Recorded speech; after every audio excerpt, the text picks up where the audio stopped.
up for this beautiful republic.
Hi guys, it is April 3rd. It is getting late in the evening and I'm at the Cathedral of Praise right now.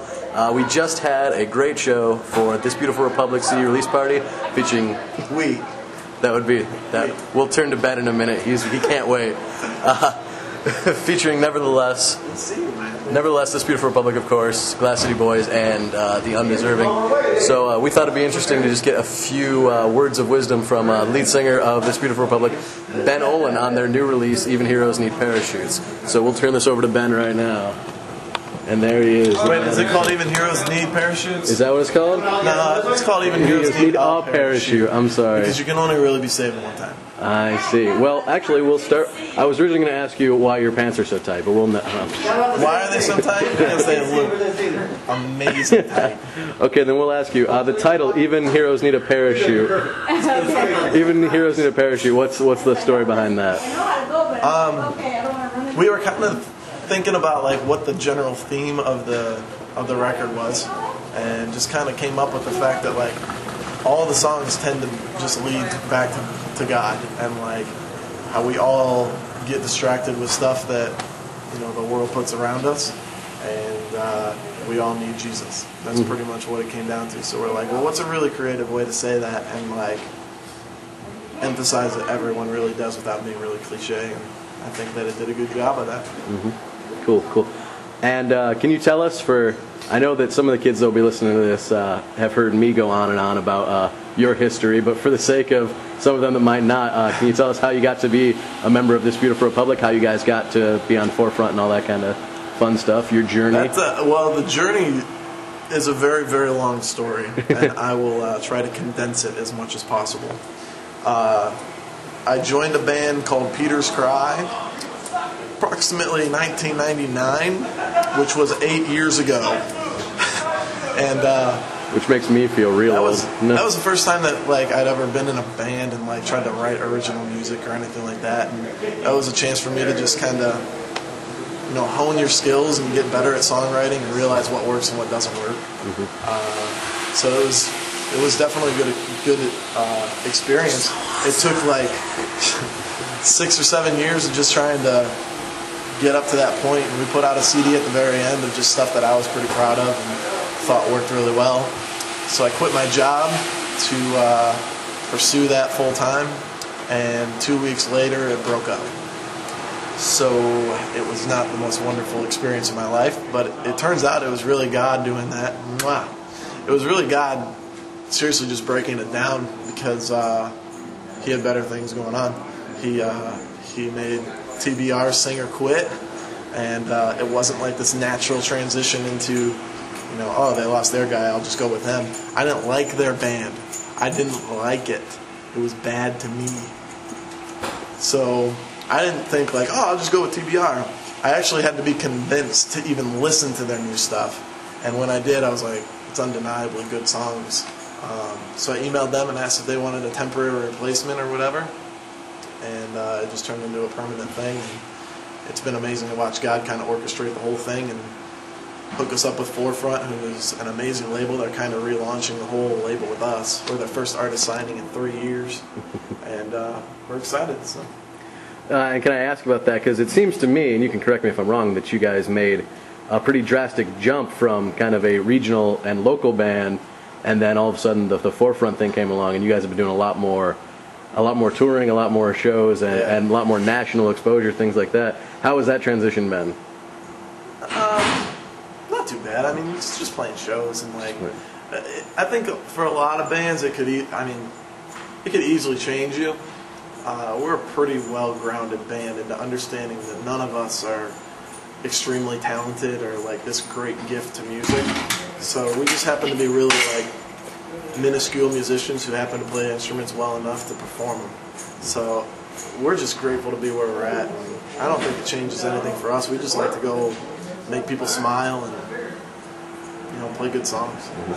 And if I could ask you about a couple of those songs, because I know I've heard most of the record now, as it just came out today, but a couple of songs that really spoke to me were like Jesus to the World and Going Under and New Year. And I was wondering if you could give me the story on just some of your songwriting, some the process of where these songs came from. Oh sure, man. The process with TBR songwriting is way different. Like Peter's Cry, at the end it was pretty much just me bringing the majority of the song and then having them kind of add and critique a little bit. Here it's like I'm going to bring one idea and bounce it off of everyone who listens to completely different music, anything from like Norma Jean to Love Drug to Fall Out Boy or whatever. So it's a wide spectrum. So you get 4 completely different ideas on the same original idea, and you kind of just go with the best idea for the song. And so it's really collaborative, where there isn't like a main songwriter. And I think it's best for the song. And then there's no one person that can take a lot of pride in saying that's my song or whatever. It's just it's more of a team-oriented thing. The songs, like content-wise, Going Under is probably the one that I'm most attached to. Like it was basically just about a time in my life where I knew exactly what God wanted me to do, and I put off making that change for a long, long time, despite the fact that I knew once I got it done with, it would be so much better, and I'd be closer with Him, and whatever. For some reason, you just kind of deny it for a while. And so the song talks about that in the verses, and then the chorus is, about, how well it's blessed me to get rid of that thing. Cool. And I'll let you go for this one, just taking up some of your time here. If you just could tell us, I know it's kind of cliche to say, but the Reader's Digest version of just what you want people to get out of This Beautiful Republic and out of your music, and just the things that you hope people learn from what you guys are doing. Oh man, I think for us, we just want everybody to feel encouraged and like that they're part of what we get to do, because we really don't get to do anything unless people are supporting it. So that's half the name, is it's This Beautiful Republic. You guys are part of our republic. If you're a fan of us, you're part of our republic. You're supporting us. We're technically your elected officials. So it's like, I don't know. We just want people to walk away from shows and the songs just feeling encouraged and wanting to, pursue their relationship with God a little bit harder.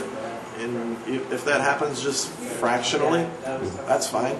And at the same time, we want to play technically proficient music. Not stuff that you'd hear all the time that's real cheeseball or whatever. We want to still rock your socks off and punch you in the face.